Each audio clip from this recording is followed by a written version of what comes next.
नमस्कार मित्रांनो, मी शिवराज कोटी श्री समर्थ गोट फार्म या यूट्यूब चॅनलवर आपला स्वागत आहे. तर मित्रांनो, बऱ्याच दिवसापासून व्हिडिओ हे चॅनलवर टाकता आलं नाही. त्याचे कारण म्हणजे बऱ्याचशा कामं होतात. सध्यासुद्धा कामं सुरू आहेत, परंतु अनेक दिवसापासून व्हिडिओ टाकला नाही म्हणून एखादा व्हिडिओ टाकावा म्हणून आज व्हिडिओ करत आहे. सध्या काम करतच हा व्हिडिओ बनवत आहे. तर मित्रांनो, ही जी आपली नारळाची झाड आहे, अशी यावर्षी जवळपास एक 65 नारळाची झाडं आपण लावलेलं आहोत आणि आधीचे एक 6 झाडं आपल्या बांधाने आहेत. अशा पद्धतीने आमच्या शेताच्या बांधाने जवळपास सध्या 71 नारळाचे झाडं आहेत आणि काही इतरही आहेत, ज्यामध्ये आंबे असेल, पेरू असेल, चिक्कू असेल, डाळिंब असेल, रामफळ, लक्ष्मणफळ, सीताफळ याही झाडांचे 2-4 रोपं लावलेलं आहे. तर या सगळ्या झाडांची सध्या खत व्यवस्थापन सुरू आहे आणि नारळ झाड लावल्यानंतर खत व्यवस्थापन कसं करावं हे अनेक जणांचा प्रश्न असतो आहे. ते या व्हिडिओच्या माध्यमातून तुम्हाला सांगावा म्हणून हा व्हिडिओ बनवत आहे. त्याचबरोबर ही नारळाची रोपं निवडत असताना कोणत्या प्रकारचे निवडावे याही माहिती या व्हिडिओमध्ये मिळणार आहे. तर व्हिडिओ स्किप न करता शेवटपर्यंत पहा. व्हिडिओ जर आवडला तर नक्की व्हिडिओला लाईक करा. अजूनही जर चॅनलला सबस्क्राईब केलं नसेल तर असेच नवीन व्हिडिओ पाहण्यासाठी आमच्या चॅनलला सबस्क्राईब करा. तर मित्रांनो, नारळाचे झाडं लावत असताना नारळाचे रोपं हे मोठे निवडा, जेणेकरून आपल्याला लवकरात लवकर त्याचे उत्पन्न मिळणार आहे. ही जी नारळाची झाड तुम्ही पाहू शकता, हे जवळपास 5 ते 6 फुटाचं नारळाचं झाड आहे. साधारणतः 6 फुटाच्या वरतीच आहे, कारण वर जे आहे हे जे दिसत आहे पानं हेच 5.5-6 फुटाचे आहेत आणि खाली 1-1.5 फूट ही आहे जमिनीमध्ये. अशा पद्धतीने 6 ते 6.5 फुटाची ही नारळाची झाड आहे. अशा मोठ्या झाडं जर तुम्ही निवडलात तर लवकरात लवकर तुम्हाला उत्पन्न मिळणार आहे.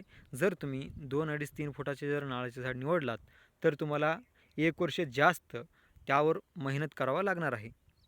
त्याचबरोबर मित्रांनो, ह्या ज्या मोठ्या साईजचे जर नारळाचे झाड असतात, साधारणतः 5 ते 6 फुटाचे, 6.5 फुटाचे जर नारळाचे रोपं असतात, ते रोपं निवडत असताना त्याचे पानं कमीत कमी 5 असले पाहिजे. कमीत कमी 5 ते 6 नारळाचे पानं असेल तरच ते झाड तुम्ही निवडावा.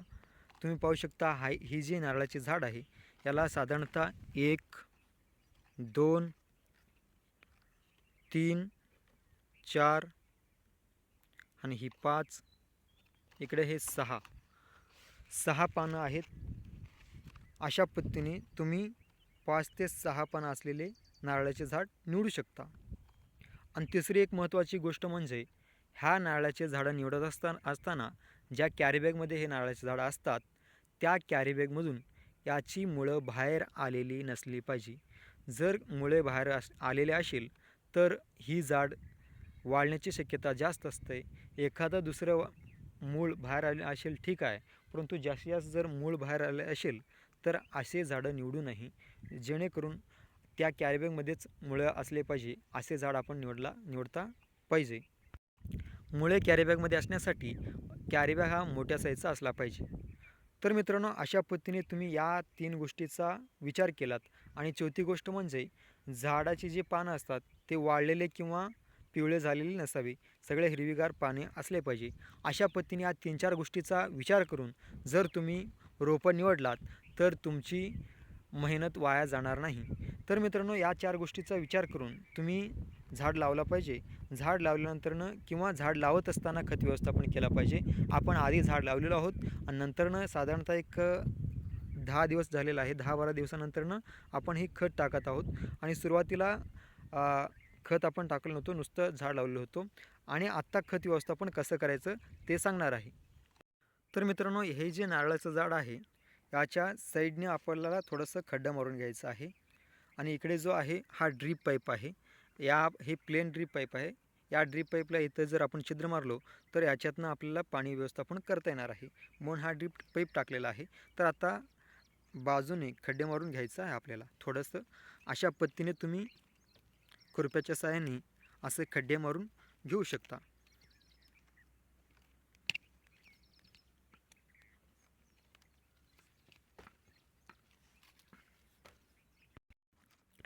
तर मित्रांनो, अशा पद्धतीने खड्डा मारून पूर्ण झालेला आहे.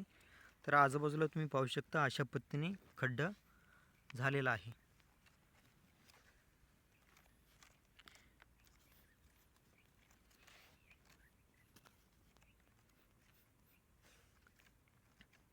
तर या खड्ड्यामध्ये सध्या आपल्या टोपलीमध्येही जी आहे ती लेंडी खत आणलेलं आहे. आमचे शेळ्या आहेत.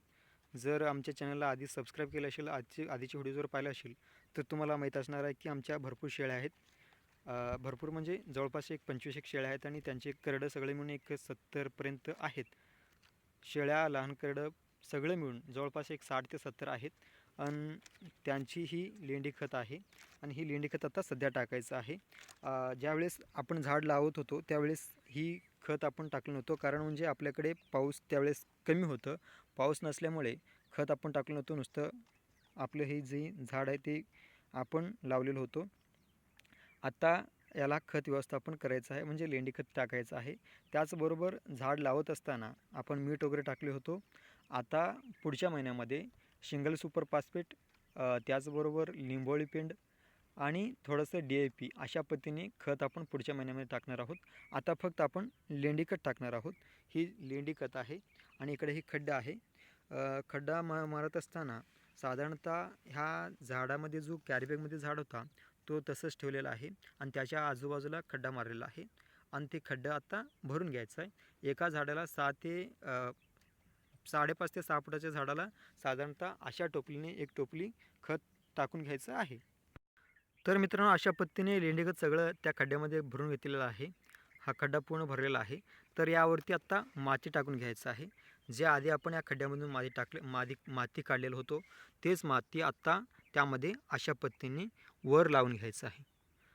अशा पद्धतीने तुम्ही पाहू शकता. असं जर माती लावलं तर लवकरात लवकर त्याची विघटन होणार आहे, म्हणजे खत कुजणार आहे. जर आपण माती नाही टाकलो तर लवकरात लवकर खत कुजणार नाही. म्हणून आपलं खत जेवढं लवकर कुजेल तेवढं झाडाला लवकर लागू होईल. म्हणून आपण वर माती टाकून घ्यायचं आहे, जेणेकरून लवकर लवकर हा खत कुजणार आहे. अशा पद्धतीने तुम्ही गांडूळसुद्धा पाहू शकता. असे भरपूर गांडूळ आहेत. इकडे सुद्धा तुम्ही पाहू शकता. अशा गांडूळ हे जे आहेत हे हा खत कुजवण्याचं काम करत असतात. तर तुम्ही अशा पद्धतीने खत व्यवस्थापन करू शकता.